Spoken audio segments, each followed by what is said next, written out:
From Mothman and Nessie to the spirit that haunts your home, welcome to Bob After Dark, a podcast about legends, lore, and the supernatural. So turn your lights down and your volume up and enjoy your trip to the shadows.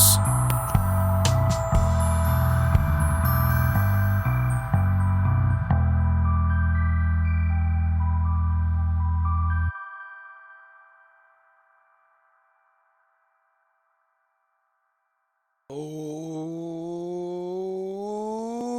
hey there, children of the night, and welcome to Bob After Dark, the show that takes you into the shadows and goes and says hello, everything that goes bump in the night. I'm your host with the most that enjoys toast, Bob, and alongside of me, as always, is my ever wonderful, ever vampiric, ever cape-wearing, and lay-wearing. Wow. My friend, my brother, my producer, Count Panic himself. Oh, hey there, Count Panic. Which, by the way, forgot to say the heartthrob of Bob After Thank Dark. you, Bob. The Yeah, true heartthrob of Bob After I am Dark. wearing the lays. I'll leave it at that. Bob, it's despite the temperature being a little cool on this It's summer 65 degrees outside. It's time to say goodbye to summer. night. No, Bob. It's time to say aloha to the summer season, and it's time to get into Bob, spooky season. I'm sorry. I don't want to warn you about the forecast, but it's gonna be 90 in a couple of days again. So I don't know. Why do you have to? I don't know. Why you got to come in here and pop my? I'm Do I just come over there and pop your bubble? Just don't put the. Do I pop your bubble? Don't put the flannel on just yet. Well, Bob. I'm just curious. Do I go over there and rain on your parade? No, you don't have to do that. But you know what? We are celebrating as the summer continues on here. We could say it's winding down, Bob. It is possibly winding down. Labor Day is coming up here very soon, and after that, it kind of goes down. From All there. downhill from there. But you know what, Bob? We are saluting the summer tonight. You got your Hawaiian shirt on. I got these lays on you gifted me with, but thank you. Yeah, of course. Yeah. Well, I know you like a Hawaiian shirt, Bob. Yeah, Hawaiian shirt, Bob. And that's they can't see this, but your shorts match your shirt. Yes, I'm wearing purple shorts with my purple Hawaiian shirt. Very festive. On a 60-degree night. So, Count, let's get your weekend update. Pretty good, Bob. A lot of activities going around here. Yeah, ain't it? The Gulor region. I know I flew in to see what was going on at Kielbasa Fest. I knew a guy that was hosting that. Did you have a good time? I did have a good time. Did you get a kielbasa? I did not have a kielbasa. I had some pierogi, but I didn't get a kielbasa. But now, for the uninformed, can you explain what kielbasa is to our fans? It's kind of like sausage there, Bob. So it's in the form of a sausage. It's a Polish delicacy. But it wasn't all just kielbasa there. It was just pierogi, and they had other food as well, taco truck and whatnot. But sure. It was a good time out there in East Chicago, Indiana. Kosciuszko, no, I shouldn't say that. Kosciuszko Park. Kosciuszko. With the statue of Thaddeus Kosciuszko out there in the front. You know that. Here's a trick. Now here, Bob, we always talk about this. That statue. What's wrong? Nothing. I don't think they could arrest our poor dads all these years later. Well, they were troublemakers back in the day. Yes. About that statue. Now the statue. Do you know? Okay, the statue of Kosciuszko. Yes. Kosciuszko. Is he on a horse or is he standing? He's standing. Okay, good. But in some people's minds, that's what they call it. That's the Mandela effect, right? Yes, but so there is a Kosciuszko Park in the city of Chicago with him on a horse. He's on a horse, but yes. This one in Chicago, he's just standing. In Chicago, it's just him standing, which made it easier for certain dads to go up there and throw a trench. Well, I don't know who went up there, Bob. Well, I remember this was our dad's because it was years ago, but years later. But remember somebody stole Thaddeus Kosciuszko. Yeah, I wonder who did that. No, you keep hitting on. This was just like 5. No, this was probably a little more, like 10 years ago, maybe somebody stole them. And then something else happened, Bob. Yeah, what's that? I ran into Chuck Pullen, our mutual friend. How's Chuck? He's been on the show before. Yeah, we love Chuck. Chuck's a good friend. Well, he was in New Jersey, Bob, and he gave me something to give to you. What? And I'll show it right now to the camera. Oh, I got a gift. You got a gift from Chuck from New Jersey. Chuck in New Jersey, or Chuck was in New Jersey. And, what did Chuck bring for me? Bearing gifts. That is a really nice Mothman shirt. Thank you so much, Chuck. For those on the radio or on the podcast it says a Mothman side, lives. That's a nice looking shirt. It's a little Mothman that says Mothman lives. So that's from Chuck to Bob. I like right the font choice on. I don't have that one. It's real nice. There you go. From New Jersey. Yes. Yeah. So other than that, so you did Kosciuszko Park. Would you like to know what I did this weekend? What'd you do, Bob? I was at Fan Expo Chicago all weekend. I saw pictures of this. Yeah, so Fan Expo Chicago, think of it as Chicago's secondary Comic-Con other than C2E2, which we and you used to do. Yeah. I was invited there to speak with Pat and Rebecca from the Ghostly Podcast. Yeah. We did a haunted Chicago, specifically the Lincoln Park area. We talked about the hauntings in Lincoln Park, and then we went to... What else did we go into? Oh, I was on our friends from Attack from Mars Gaming podcast network. My friend Liz invited me to tag along with her on her horror community podcast, where we talked about the horror community. Now, keep in mind, I'm not a horror content creator, but I am horror adjacent. So it was really nice to be up there, and I hung out with the Sledgehammer Horror podcast. Yeah. And the gentleman who made Killer Pinata. From Angry Mule Pictures. Angry Mule Pictures. And that was a good time. And then I did 3 panels this weekend. Wow. And my other one, me and my pal MJ from the Windy City Ghostbusters, they and I hosted the Chicago Hauntings panel. And we had a big full house for that one. So three panels. I helped with 2 booths this weekend, the Windy City Ghostbusters and Extra Life Chicago. Busy. I saw it seemed like a heck of a time, and I saw you on the panels with everybody over there. But Bob, I gotta say, did you meet any? I know you're a star. Did you meet any stars? I did. So Maurice LaMarche, does the name ring a bell? It kind of does. Maurice has been in a ton of projects. Like his voice is synonymous with his big couple of roles. He was Brain from Pinky and the Brain / Bionic. Yep. He was also in. He was the voice of Egon in the Extreme and Real Ghostbusters, which is why I would know him. But he's done. You'd be surprised how much work this guy's done in his career. A lot of Rick and Morty stuff. Fill in the blank. It's a very sweet guy, very good individual. Actually, a fan of the show, too, come to find out. So this is a quick shout-out to Maurice LaMarche. I know you're listening out there, and that is so weird to be saying thank you for listening to the show. Why not? Yes, thank you for listening. My favorite thing of Pinky and the Brain, when they did that. I mean, Brain has the Orson Welles thing going on with him, and I think they were kind of spoofed Orson Welles at one point from Pinky, and Brain did from, Orson Welles directed one of the greatest movies of all time, right? Citizen Kane. We saw the director's commentary. We did see we saw Roger Ebert's commentary on Citizen Kane. We didn't see Orson Welles' commentary. No, I don't think he had commentary on it. We had Ebert's commentary on Citizen Kane. Anywho, so if this is your first time ever watching or listening to Bob, you're not going to acknowledge Citizen Kane? I love Citizen Kane. It's not a scary movie, though. No, it's not. It's the complete opposite of what we do here. We should. You know what we should do for one night? Just April Fool's 2025 episode. Just sit down with me and Count Panic as we commentate through Citizen Kane. 2 paranormal entertainers talking about that movie. Orson Welles, yeah. Yes. All right. Sorry about Citizen Kane. You're okay. If this is your first time ever watching or listening to an episode of Bob After Dark, we are your weekly show where we talk about legends, lore, and the supernatural, things that go bump in the night, lights in the sky, weird cryptid stories, and of course, Count Panic's favorite Orson Welles project. Well, I don't know. Should we? I mean, got to be Citizen Kane, right? He had more than that, of course. Lots more than that. War of the Worlds. That scared everybody on the radio. Yeah, the War of the Worlds was a legitimate. They read the H.G. Wells story on the radio. Yeah, and they freaked people out thinking we were truly under attack by aliens. I mean, think about that. Like, say we were doing that now in these days, nobody would believe us because, I mean, this day and age, it's not believable. I guess say the aliens are attacking on the radio, but back then, this was a big deal for all of them. They didn't know it was just a radio program. Of course, that's up there. Yes. But that was so that's the question, which is I like War of the Worlds. We divide the show up into 2 parts. The first part's where the weird spooky news of the week. That's where you, the fans, and me, the Bob, go scouring the internet for the weird and unusual news stories. Anything like cryptids or ghosts being sighted, or weird lights being photographed, or advances in science that borderline on science fiction. Any of those, you guys send me the article. I read them word for word, and then we get the hashtag Count Panic's take. or just a hashtag panics take, if you will. That'll he doesn't know the news articles prior, so he gives us his raw take on the article, and then we dive into the lore of the week. Yeah. Yes. That's how it goes.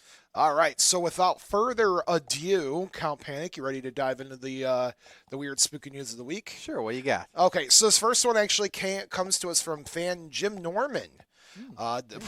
Funny enough, our IT specialist here on Bob After Dark. So mysterious black ring appears in sky over Virginia. This happened literally not long after the show aired last week, so we're a couple days behind, but it's okay.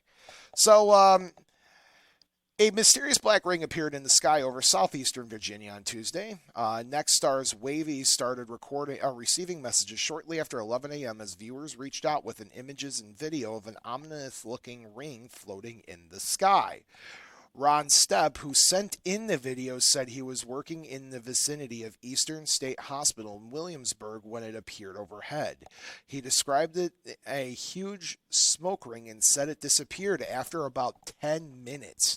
Another person in the area of Old Moortown Road stopped to snap photos of it. I'm actually going to send you this one, Count, because take a look at it. Yeah, that way there you can judge on that while I finish reading. 1 second, folks. You would think that I'd be prepared for this by now, and after years, I'm still never prepared for my own work. Yeah. Because that's we're just breaking the cutting edge of technology here. All right, Yeah. Count, it was sent. Okay, I'm going to take a look at this. And then, Wavy viewer Peggy Olisk sent in a photo that she took around 11 a.m. Last Tuesday in Williamsburg. And another viewer sent in a photo of the ring taken on Interstate 64 westbound in the area of Fort Eustis exit. Renee Fisher snapped a pair of photos on the website of the black ring in the sky in the Waller Mill area of Williamsburg. Articles and social media posts describing similar sightings in other regions pointed to a fire or some type of explosion that likely caused that ring. Wavy, which is like WAVY. I'm calling it Wavy, but it's WAVY, which is like their local, news, like we would have WJOB here. Reached out to James City County Fire Department to ask if there were any reports around the time that the circle was reported. The fire chief said there was no fires. WAVY has reached out to other authorities in the region and yet to hear any responses to what this ring is. Oh, do I have a field day with this one? Count Panic. Let's get the Panic's take. And you can show the viewers at home what the smoke ring looks Yeah, I'm going like. to show it from my phone here because it's going to be tough to pull it up in time. But you can see right there if you're watching. Yeah. In the camera, there's that little ring in the sky right there. It is a solid. It's not like, somebody looking at the ring and saying, oh, it resembles a ring. That is a perfect circle. It's a perfect circle. So go on. With the band. But yes, it's a perfect circle. It almost looks like a portal of some sorts, Bob. Like you can kind of just jump into it and maybe it takes you to another dimension. I mean, I can't really explain what it is. It looks kind of like it could be like a dark smoke ring, but to me, it looks like a portal, Bob. Maybe like a portal to another dimension or space. Yeah, 100%. I think that's absolutely eerie. Can you explain it? No. Oh. Dude, if there's an explosion or a fire, I will give a smoke ring to something if it was like a volcano where you have it shooting up, or maybe like a nuclear stack, like we got Michigan City over there, the big nuclear smokestack. Yeah. If that puffs something out, it's going to be a circle. But there's nothing like that around. No. It is a perfect circle that has been seen all over that neck of the woods. It wasn't just seen by one random town. That thing must have been massive. And it stayed a perfect circle for 10 seconds. Yes. I mean, I'm no smoke expert by any means. I'm not a fire marshal. I only play one on TV. No. But yeah, what do you think? I can't Do you think it's something weird, or do you think it's something explainable? I can't explain it, so it's something weird. Fair. All right, so let's move on to our next story. Comes from The Independent. The haunted Victorian Asylum hospital that is now set to be turned into homes. North Wales Complex hosts a television program, Most Haunted, but now it's up for redevelopment. An abandoned Victorian asylum that has fallen into disrepair is set to be given a new lease on life thanks to a €107 million redevelopment plan. The former North Wales Hospital was built in 1844 to provide care for people suffering from mental illnesses. By 1956, it had 1,500 patients, but since its closure in 1995, the historic site in Dingban has been plagued with arson and vandalism. It has also attracted a host of paranormal hunters. In 2008, television program Most Haunted broadcast a live ghost investigation from the dilapidated building. A decade later, the Denbighshire Council took over the Grand 2 listed building, and now with North Wales Economic Ambition Board has announced a €107 million investment project to redevelop the 53-acre site. Delivered by civil engineers company Jones Bros, the project will see the building restored with homes, commercial units, as well as green community spaces. It says the plans will transform this landmark site so it can become a central part of the community. At its height, the hospital housed children with learning disabilities, dementia patients, and people with addictions. They were kept in difficult conditions at the hospital before opinion on mental health treatment began to change. In the 1960s, then Minister for Health Enoch Powell earmarked it for,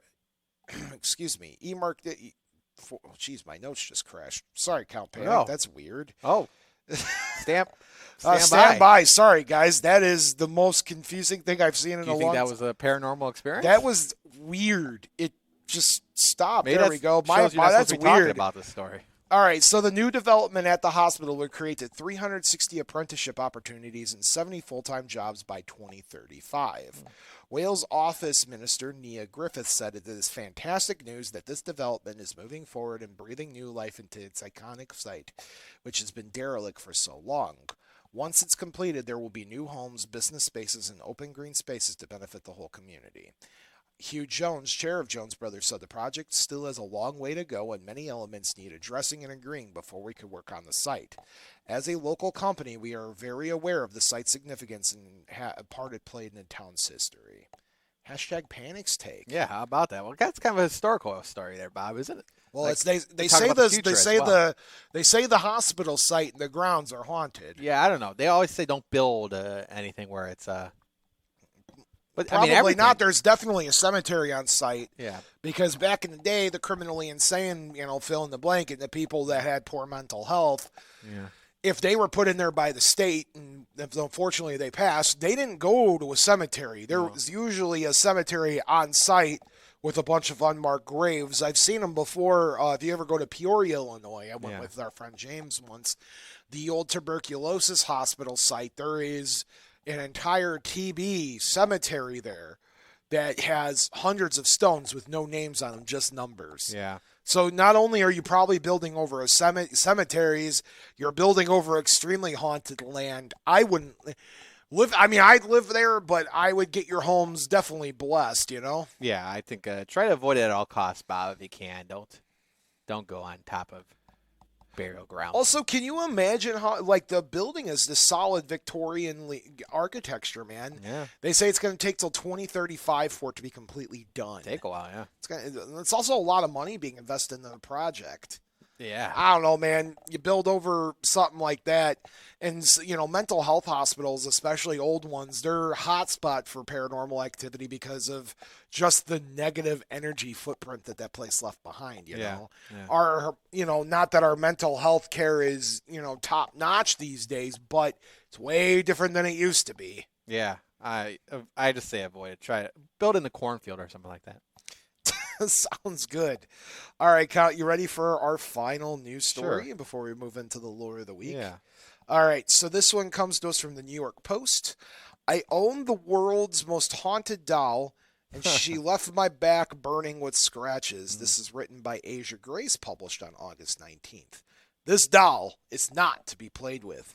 Although she looks very demure, the world's most haunted doll, an antique toy believed to be possessed by a jaded bride named Elizabeth, has allegedly scratched, yanked, and attacked 17 fellas in fits of furious fury. It seems like the doll has a hatred towards men, paranormal investigator Lee Steers, 37 from the UK, told Kennedy News. The spook seeker who purchased the plaything for nearly $1,000 on eBay recently fell victim to the toy's terrorism, claiming he was left with severe scratches on his back while in the bridal doll room of his museum. I need you to stop right there.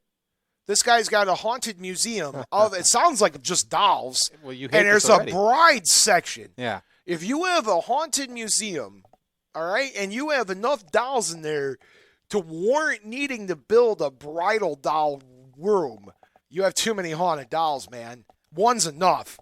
But at that point, you're just excessive, and I feel bad for you. And I know what you're thinking, and it's funny because somebody somebody over the weekend at one of my panels asked me, "Oh, would you ever go see Robert the Doll in, Key West?" The answer is no. Guys, I will go to any haunted location, deal with any cryptid. I don't do dolls, man. This place sounds like a living hell to me. Yeah. No, it's for anybody, I would think.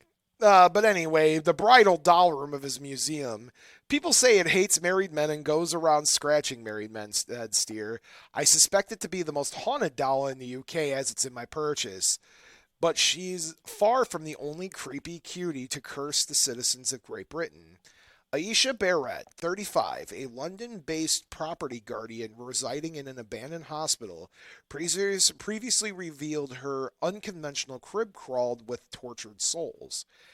I living in fear, the millennial confessed to over 500,000 TikTok viewers while giving Ghost Buffs a grand tour.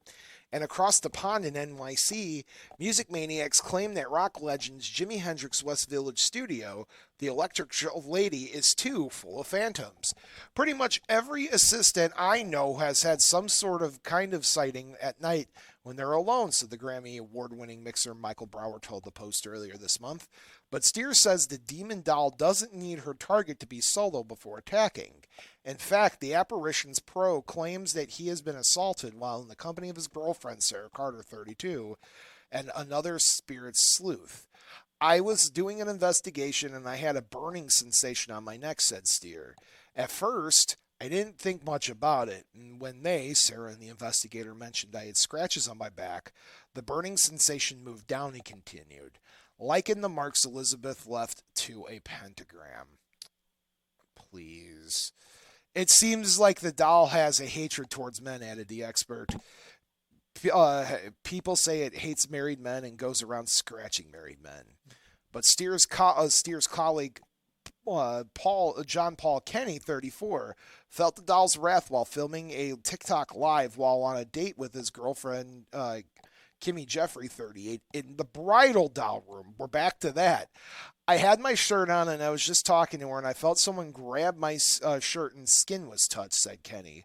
Where my skin was touched when my shirt popped out, he had detailed.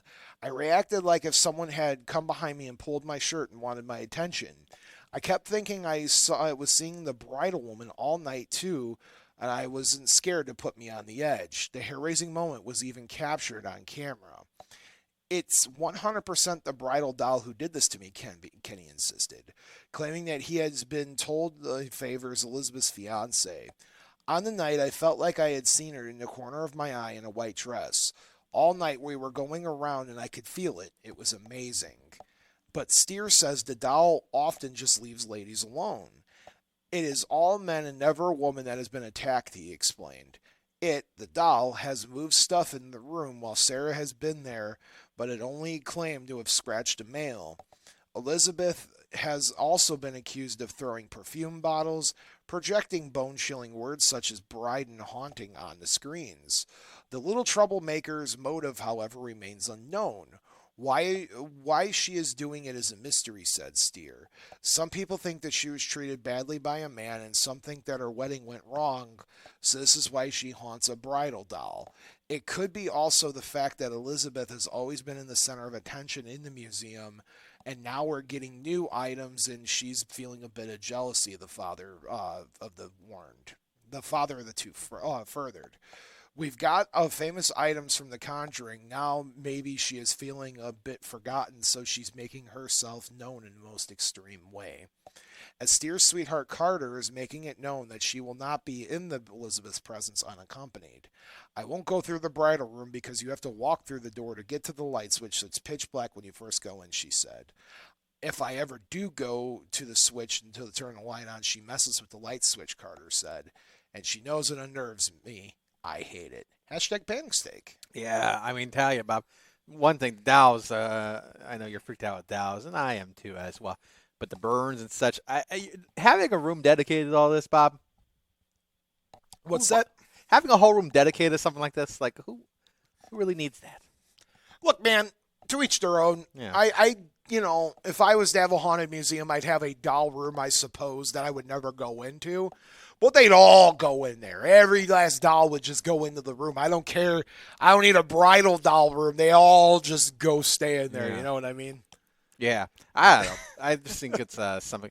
Collect something else if you're going to collect something, like rocks or haunted rocks. Haunted rock collection. Yeah. That could be a thing. Is there such a thing as a haunted rock? Sure. Why couldn't there be a haunted rock? I don't know. That should be a topic. I will do a topic on that soon. To think about that one. Haunted rocks. But that was such an interesting, so weird. So this guy bought it. Now he has the most haunted doll in the UK. Mm-hmm. And the question is, before he bought it, who had the most haunted doll in the UK? And is there a scale that we rank these haunted dolls? Yeah. The other thing I have a big problem with is the carving in his back looked like a pentagram. What does that mean? That is the silliest thing I've ever heard. Yeah. You're going to sit there and you're going to take the time out to carve a pentagram? And if it's an upside right pentagram, that's all, the symbol of the earth and elements and jazz. That ain't that scary. And if it's an upside down one, I guess that's something. But no, I think that part's a little on the hooey side. Give it a little bit of hooey right there. I'm going to give it just a bit of hooey. Got a caller. Yeah, hold on. Let me try to get Did you hang up? I think we got there it. You go. John, is that you? Yes, it is, Bob. It's me. Good evening, John. How you doing? Hey, pretty good. How you doing today, Bob? Doing good. Were you at Kielbasa Fest this past weekend? Wait a minute. I was at Kielbasa Fest, not Kielbasa Fest. Oh, I'm sorry. Boy, if your dad's listening now, I know he's probably saying, Bob, it's Kielbasa, not Kielbasa. I'm going to feel the tug on my shirt a little bit. How dare you. Oh, boy, that and Kosciuszko statue and,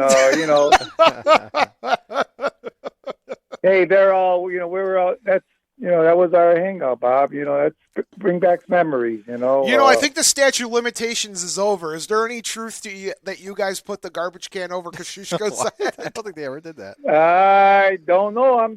I really don't know that one. My dad always said that you guys put the garbage can on the statue's head. Well, there was a lot of us, so I mean, I might have not been there that day or something. That was that was our park. That was our hangout. We did a lot of things there. Swim and play baseball, stuff like that. So sure.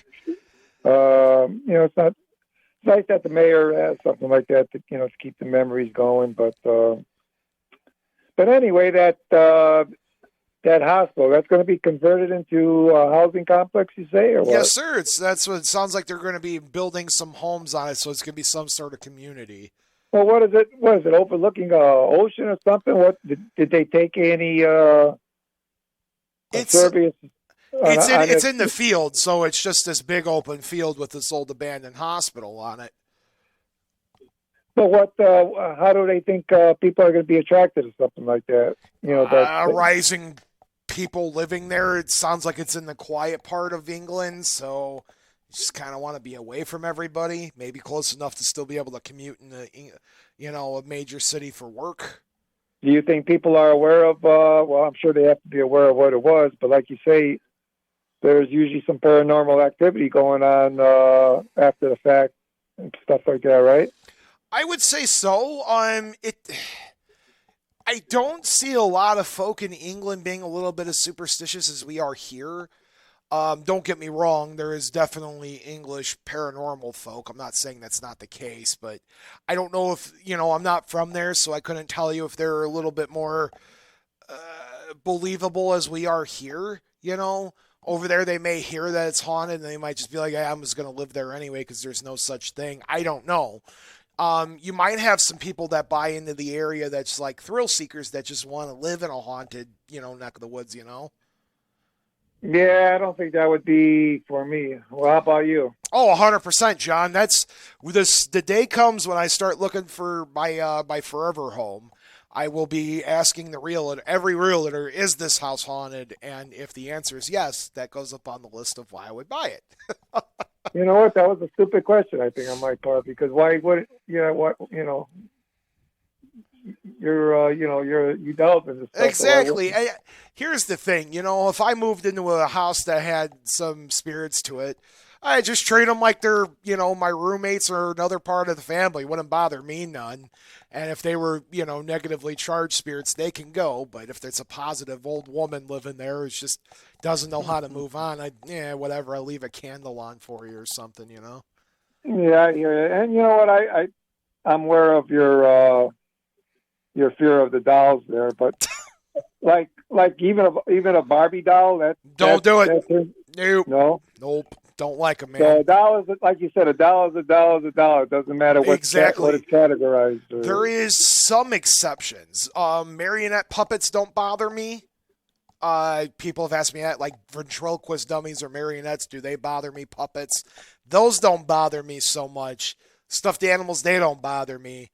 It's just dolls, specifically like baby dolls. Barbie dolls, not so much. The classic baby doll, or porcelain dolls are the worst. Hate them. What about like at a carnival where you got, I don't want to say they're dolls, but when you're shooting at them. Oh, those are okay. Most of those are like stuffed animals. That don't bother me as much. It's just the dolls. Yeah, I knew that, but I didn't. Now ask me why I'm afraid of them. Yeah, that'd probably be a good follow-up question. I have no idea. It's just they freaked me out since I was a kid. I had an older sister, so she had dolls, and that just was freaky to look at. So you never had a bad experience with anything like that, only just the looks of it, right? Just the looks. I own a haunted doll. She lives in my linen closet because I ain't going in there. I own several of them. I'm not a fan. Well, hey, that's what it is, So, hey, what are you going to do, right? Exactly. Well, I appreciate you calling in, John. Yeah, nice that you're back again, and hope your health is improving and all that. Doing the best I can. Soon the organ will be coming out in the next couple of weeks, and then I'm ready to get moving. All right, and say hi to your mom for me, would you? She's already listening, John, but I will certainly relay the message. All right, Bob. All right, you have a good evening. You have a good one, sir. Thank you. That's it. Always a pleasure. Yeah. Folk, you could be like John and get my personal gratification. 219-845-1100. You can call in and ruin Count Panic's day by making him work. Operators are standing by. Operator singular. Now, Count, I have something we haven't had in a hot minute. What? We have some viewer mail. Ah. Yeah, so our friend Desmond from the Detroit area, not Detroit proper, but like the Detroit neck of the woods, sent in this story, and I asked them if they were okay with me sharing their name, and Desmond said yes. Des is a old school, long-time listener of the show. Always sends gifts. Desmond's one of my favorite people in the world. Love him very much. I love all my fans, but Desmond's up there, and I appreciate this. For the record, I know they have done like what's the word I'm looking for? They've done paramedic work on stuff like that, but they got a new job. So let's start. I started working in an ER at San Joe's Hospital in Ann Arbor. The other day, they announced a code coming in, so we all go into the room and get everything ready. I was standing on a step stool because it was going to be my job to do CPR compression. I felt something pull on my pant leg, so I turned around to see what it was, and I wasn't close enough to anything at all for it to have been caught on anything.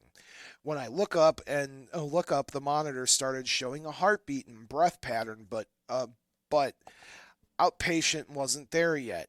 The nurse was like, "Oh yeah, this place is haunted," and I didn't say anything about my pant leg being pulled. Oh, wow. Ain't that weird? Yeah. Spooky. That is spooky. Yep. Hospitals are notorious for that certain thing. But what'd you think of the story? Thanks for telling us too. We love Thanks, hearing Des. people's You're one of my stories, man. favorites. You know that, and I appreciate you sending that in, folks. I love hearing your ghost stories. Always, call in 219, or you can call in during the live show and share us a story 219-845-1100, or you could submit your stories to me, bob@bobafterdark.com, or you could even shoot us a direct message, PM, that's the word I'm looking for, any of those on our social medias. I like hearing these. I like getting stories on those, And we got a phone call. Let's take the caller. You're on live, caller. Do a live phone call. Hello? Hello. Hi there. Hi, Bob. How are you? This is Bill. Hey, Bill. How's it going? There you go. Yeah, I haven't called. I've been listening. I haven't called for a while, but I'm enjoying your show. And I just want to say I'm from East Chicago. I've lived there all my life, and I heard about that garbage can story. We don't know It who wasn't it was, me. honestly. Like John, I used to hang around the park, and it wasn't me that did that. Could be anybody. Because somebody accused me of that a long time ago. No, I didn't do that stuff. So. Well, Is the Kishka gang all these years later still being accused? but they for stole. it? He got stolen a couple times, right? Or no? Well, I hear that story, and a few others, but I just want to tell you right now, it wasn't me. I didn't do that back Sounds good. Clear the air. I think my dad is the one who actually did it. Well, no. Oh my God. Yeah. Well, I got to clear the air here because. Guys, don't worry. We cleared a 60-year-old crime. The in unsolved Chicago. mystery has been The unsolved solved. mystery is Because done. I know people have. I've been accused a few times when you were young and you kids would do this and that. No, we didn't do that. Yeah. So. Well, thanks for clearing Well, the thanks air. for clearing the air, Bill. We appreciate you. Well, yeah. Have there been any hauntings like in East Chicago and spots that you know of? The what club? It's the K word. Cuyahoga? Cuyahoga Club apparently is haunted in East Chicago, and Oh, really? yes, and Immaculate Conception Church has the story of the ghost nun that walks. Bill, around. I gotta say, St. Stan's though. I mean, It's the smaller one. Our dads went to it back in the day. yeah, but St. Stan's has a history of some. I heard stories I've about paranormal stuff at St. Yeah, Stan's. I've heard the one about St. Stan's too. On It's that probably third St. floor. Stan's, and I'm just mixing up the It could be mixing might up be a the couple. name. I can't remember, but my dad did say that the church that y'all used to go to back in the day, there was always stories about the nun that walked. There was a around. nun at St. Stan's. Yeah. Oh yeah. There was a nun. The one I heard was the nun was walking around looking for her head. Yes. Yep. Same Yeah. story. Yes, that's the one on the third floor, and we used to go up there because we had meetings up there, and every time I walked up there, it was dark. I had opened the lights, and I was waiting for her. Yeah, Oh, going up. did you ever going get a up chance to see her? My dad said it Oh. was a bunch of hooey. Yeah, I don't well, you know. believe what you want to believe. But here's the thing: So going up listen, there, going up into those rooms alone. I mean, you felt something was watching you. Yeah, I thought that. I know the times I was up there, I thought that too. I mean, it didn't bother me, but it looked like when we were leaving or going, back down the stairs, somebody was watching us. Yeah. They were coming Okay. to get the ruler to make sure you guys are behaving properly. That's the history. That's what I thought. Well, listen, I'll let you go. I'm enjoying the show, Bob. I'm glad you're doing okay so Well, thank far. you so much, Bill. I appreciate you. And Count, you take care too. I will. Because, I'll keep a watch on Kosciuszko Park. Yes, you do that. Okay. But like I say, that story sticks. I'm sticking with that story All there. right. No problem, Bill. All Have right. a good one. You guys take care. He proved his innocence. Hey, man. Who else wants to call and say they didn't? Listen, you guys can call him. My dad's gone. I don't know if they're going to go, try to arrest him now, I guess. Yeah, well, no. I mean, I think you said too much time has passed. Hey, Count, you want to take a quick break? Sure. All right, we're going to take a quick break, folks. For our live fans, we'll be right back. And to our podcast fans, stick around. You're about to be hearing words from a podcast that you should be listening to. Stay tuned. This is Mike. This is Jacob. And this is Matt, We are Moth Boys. a podcast on cryptids, conspiracies, and the unknown. Unknown. You can catch us every other Monday on actually wherever you listen to your podcasts. Thank you. And we're back. Hey, Bob. Hi, Count Panic. How's it going? It's going good. How about you? Good. What did you do during break? During break, Bob, I did fly over to Kosciuszko Park, and all is well. All is calm. Thaddeus Kosciuszko safely stands.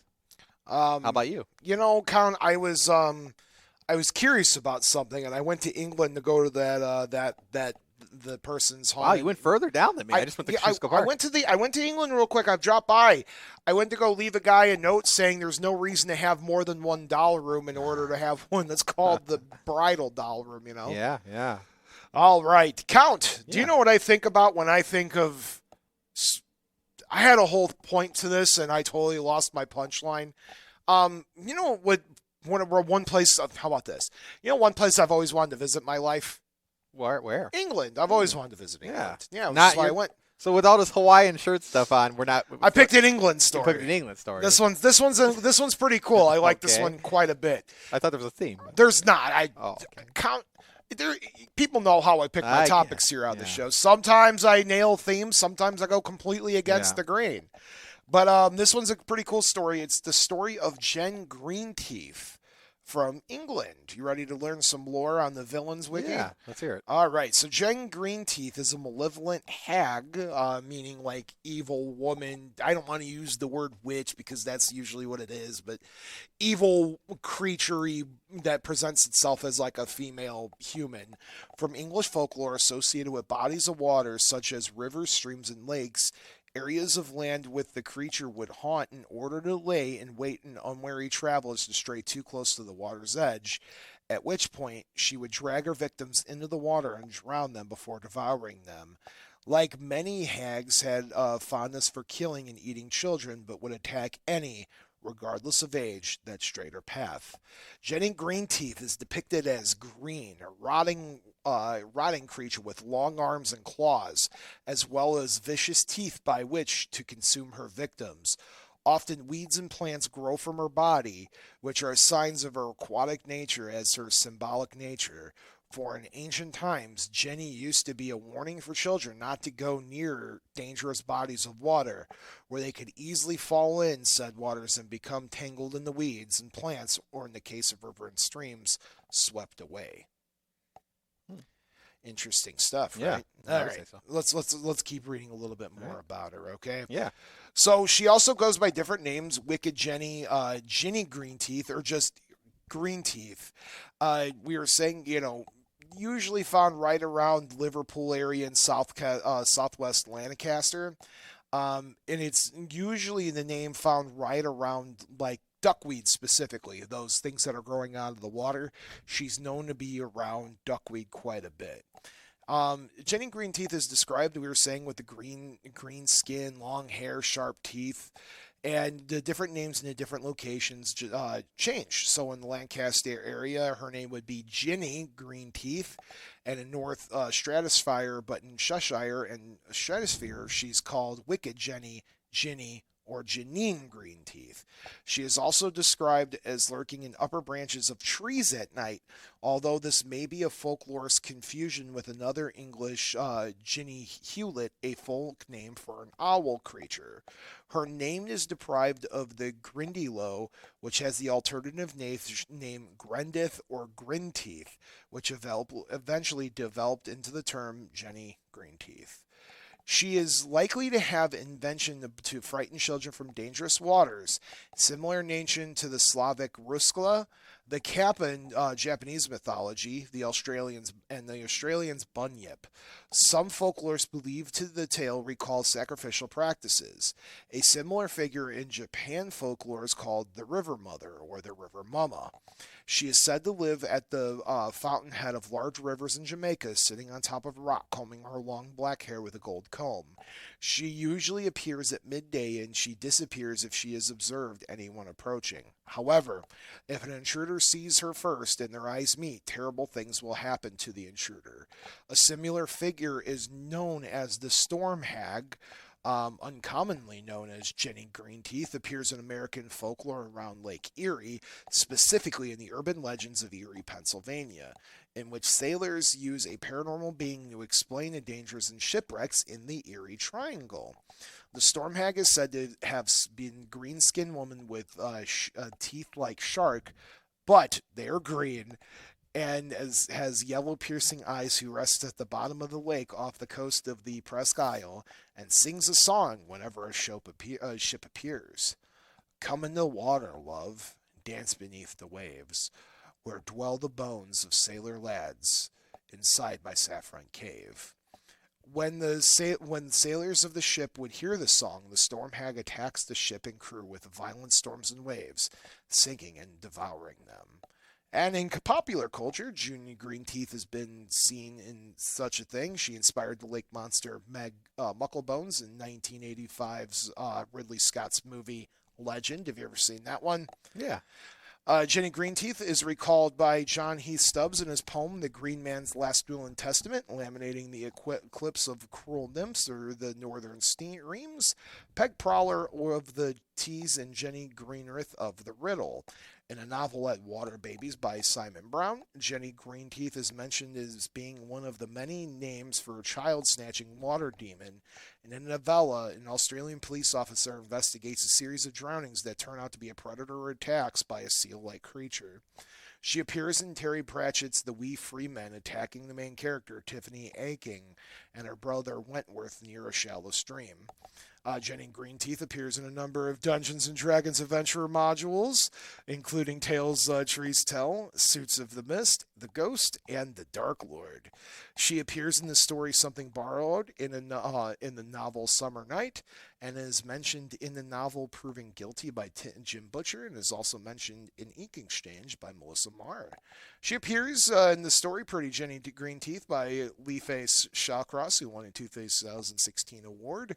Sci-fi video game Remember Me. She appears in a comic story called The Corpse, written by Mac Magnolia, who also made Hellboy, by the way, guys. Oh. Torg Entity scenario and Revenge of the Keratin, and just some different ones. And this character is it's just a swamp witchy character. I don't like to use the term swamp witch because it's just the negative light put on a group of people that don't necessarily deal in things like that. And it's absolutely ridiculous sometimes to say those things, but the story of the hag who drags children into the rivers and drowns is a good way to kind of deter kids from wandering in the bodies of water, don't you think, Conrad? Yeah, I would say so, too. I mean, I don't normally go strolling in the bodies of water, but if for the curious folks out there, especially kids that want to go in there, this story kind of helps the cause of saying, hey, fair warning, don't do this. 100%. And it's interesting that we have stories from around the world. Like, the one that this brings me straight to is the story of the Kappa in Japanese yokai story. The Kappa is this turtle-like creature that's known to drown humans. And it's interesting that we have similar creatures across either side of the world, one being in England and one being in Japan, but they have similar characteristics, both being green creatures, long claws, sharp teeth. And it begs the question, why do we have similar stories from places that people weren't necessarily traveling between? You know what I mean? Yeah. No, for sure. Food for thought. So, do you have any closing thoughts of our story of Jenny Greenteeth this evening? It's a curious tale out there out of jolly old England. But yeah, definitely anything bodies of water and singing too. If you hear random singing or anything like that, don't go to it. No. Don't go into the bodies of water. Just that sounds like a siren problem. Yeah. I would highly recommend you don't go there. Don't do it, Bob. Stay away. 100%. Count, do you have any closing words for our audience this evening? Everybody continue to have a fine day, evening, depending on when you're listening to this or watching this. And until next time, Bob, I guess I'll, have to un-Hawaii myself here after the show, I guess. Fair enough. We're going to keep probably like 50 degrees outside at this point. All right, folks, thank you for watching and listening to another episode of Bob After Dark. On behalf of me and Count Panic, we just want to wish you guys all sweet dreams. My mom, good night. To my dad, wherever you are in the universe, I hope you're happy, comfortable doing whatever it is that you want to be doing. And yes, the secrets, people know that you were the one that put the trash can on Kashushka's head. What? They can't come get you now, I promise. The mayor's calling people right now as we speak. And the Tiff, no matter where you are in the world, I hope you have the sweetest dreams of them all. Good night, everybody, and remember the two most important rules of Bob After Dark are not all who wander are lost, and as above, so below. Until next time.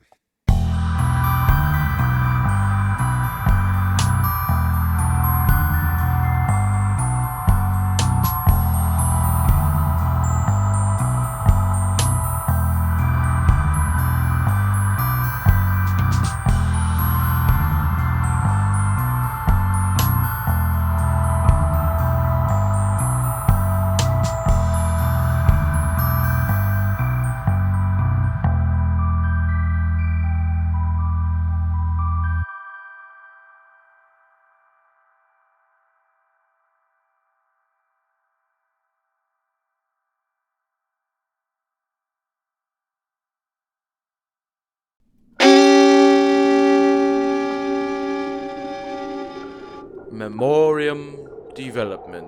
Go.